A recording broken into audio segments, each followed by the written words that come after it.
ಹುಡುಗಿಯನ್ನ ಚುಡಾಯಿಸಿದ್ದಾನೆ ಎಂಬ ಆರೋಪದ ಹಿನ್ನೆಲೆ ಯುವಕನೊಬ್ಬನನ್ನ ಕೋಣೆಯಲ್ಲಿ ಗೂಡಿ ಹಾಕಿ ಹಿಗ್ಗಾಮುಗ್ಗಾ ಹಲ್ಲೆ ಮಾಡಿದ ಘಟನೆ ರಾಯಚೂರು ನಗರದ ಐಡಿಎಂಸಿ ಲೇಔಟ್ನಲ್ಲಿ ನಡೆದಿದೆ. ಮೆಹಬೂಬ್ ಎಂಬ ಯುವಕ ಈ ಹಲ್ಲೆಗೆ ಒಳಗಾದ ವ್ಯಕ್ತಿಯಾಗಿದ್ದು, ಆತ ನಗರದ ಖಾಸಗಿ ಆಸ್ಪತ್ರೆಯಲ್ಲಿ ಕೆಲಸ ಮಾಡುತ್ತಿದ್ದ ಎಂದು ತಿಳಿದುಬಂದಿದೆ. ಮೆಹಬೂಬ್ ಕೆಲಸ ಮಾಡುತ್ತಿದ್ದ ಆಸ್ಪತ್ರೆಗೆ ಚಿಕಿತ್ಸೆಗಾಗಿ ಬಂದಿದ್ದ ಯುವತಿಯನ್ನ ಆತ ಕಿಚಾಯಿಸಿದ್ದಾನೆ ಎಂಬ ಆರೋಪ ಕೇಳಿಬಂದಿದೆ.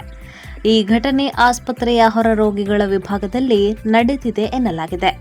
ಈ ಘಟನೆಗೆ ಸಿಟ್ಟಿಗೆದ್ದ ಯುವತಿ ಹಾಗೂ ಆಕೆಯ ಸಂಬಂಧಿಕರು ಮೆಹಬೂಬ್ನನ್ನು ಮನೆಗೆ ಕರೆದುಕೊಂಡು ಹೋಗಿ ಕೋಣೆಯಲ್ಲಿ ಕೂಡಿ ಹಾಕಿ ಡೋರ್ ಲಾಕ್ ಮಾಡಿ ಹಿಗ್ಗಾಮುಗ್ಗಾ ಥಳಿಸಿದ್ದಾರೆ.